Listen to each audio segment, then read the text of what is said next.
There we go.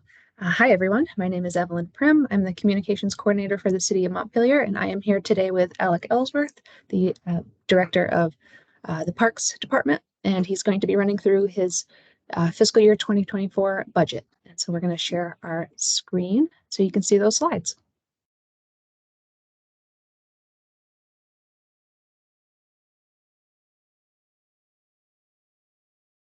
All right, take it away, Alex. All right. Thanks for watching, everyone. Hello, my name is Alec Ellsworth. I'm the Parks Director and the Tree Warden for the City of Montpelier. Mission of the Parks Department is to steward Montpelier's parks, trees, and natural spaces for the enjoyment and health of all. What we do falls into three main buckets. The first bucket and the biggest one is, as you might expect, parks. We have about 500 acres of parks in Montpelier.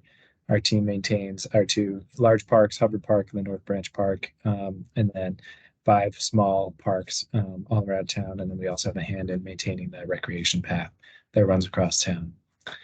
So that entails about 30 miles of trail maintenance, which happens year-round. We groom the trails in the winter, and all the associated facilities of the parks, which include shelters and composting toilets and culverts and various things like that.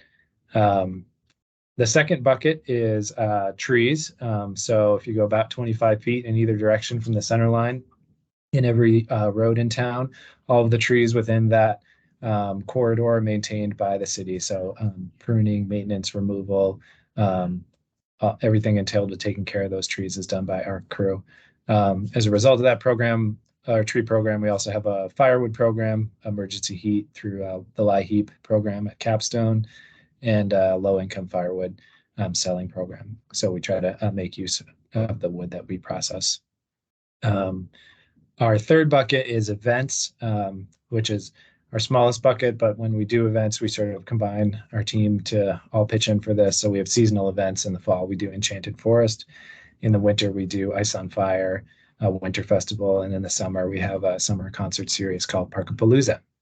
So sort of as an umbrella over all three of those buckets, we're very community-oriented department. So it's not just our small crew out doing all of this work. We really do our best to involve as many community members as possible. So some examples are we partner with the schools. We have a Youth Conservation Corps project that runs year-round. We partner with Onion River Nordic Ski Club to maintain ski trails, the local mountain bike club to maintain mountain bike trails. We're a job training program, a job training site for the Department of Labor. So we get job trainees through them. We get interns through Central Vermont Career Center. And we host many thousands of hours of volunteer groups from companies and schools all over Vermont. So we usually log between 5,000 and 10,000 hours of volunteer time every year. This is our org chart. We're a small but mighty team. The org chart makes it actually look like we're more than we are. We're 4 people, 4 staff members. So there's myself, who you can see on the left in the tree is Layla. She is our park supervisor. So she runs a couple of our big programs, which I'll get to in a minute. Our Youth Conservation Corps program, our Feast Farm program. She also does a lot of communications and development, sort of an assistant director type of position. In the middle is Kara. Kara handles all of our basic operations and maintenance stuff for parks. And on the bottom is Adam McCullough, who handles he's our city arborist. He runs our tree program, so supervises all the prunings, removals, all the tree work, the firewood program, and really holds the tree bucket. And so those are the general duties. We're a small team and a lot to do, so we all do a little bit of everything.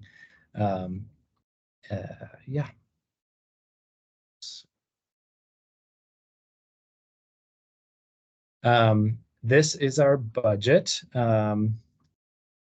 The primary exciting pieces of our budget are, there's not that much exciting in there, actually. Most of our budget is on the operations side.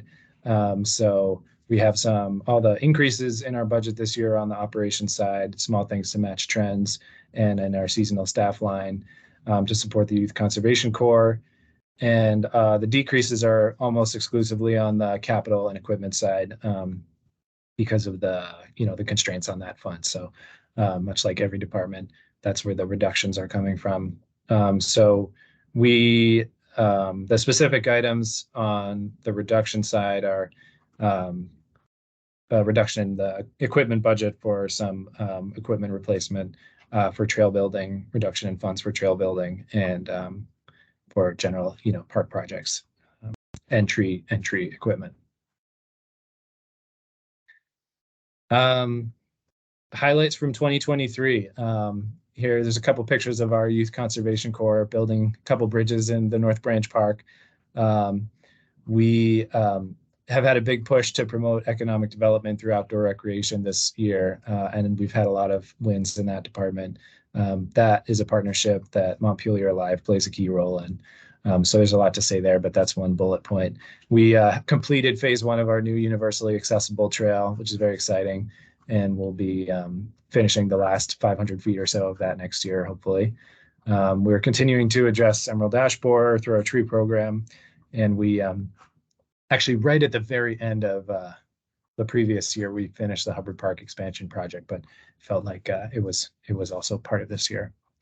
On the program side, we are continuing our MYCC program. We got a lot of grant funding this summer to support 2 crews for the entire 9 weeks of summer, paid positions for employment experience. A lot of benefits come from engaging these local youth in the conservation projects. And then continuing to grow the Feast Farm project, which is a partnership we have with Community Services Department, with the Senior Activity Center specifically, growing food for the Meals on Wheels program. And then had, successful events, Enchanted Forest and Parkapalooza. Looking forward to 2024. We have some potential park expansion projects on the horizon. Those projects fit into a bigger master plan called the Green Print, which you'll see in the strategic plan slide. It's basically a document that outlines strategic expansion for our parks. We're going to continue to address EAB through our EAB management plan. That involves taking down a lot of ash trees along roadways throughout the year.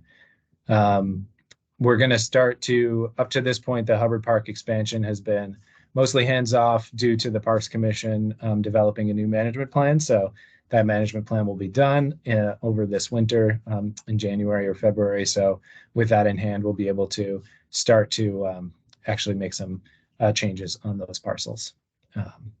Hoping to build a new accessible outhouse as part of our whole accessible zone in Hubbard Park. That includes the new shelter, the accessible trail, accessible parking, and hopefully this outhouse. And then Confluence Park here is with a question mark. It's been a lot in development this year. And we'll see how that unfolds in 2024. On the program side, we have hoping to continue and grow our MYCC program. That's really been great because it's just such a great, it's a program that supports a lot of our goals, our mission, and also strategic goals for community prosperity and community involvement, as well as maintaining our parks. And continuing other programs that we are doing. Our strategic plan items mostly fall into goal 1, which is improve community prosperity, and goal 4, which is environmental stewardship. So in goal 1, we're working hard to grow the outdoor recreation economy, and we have a couple action items under there.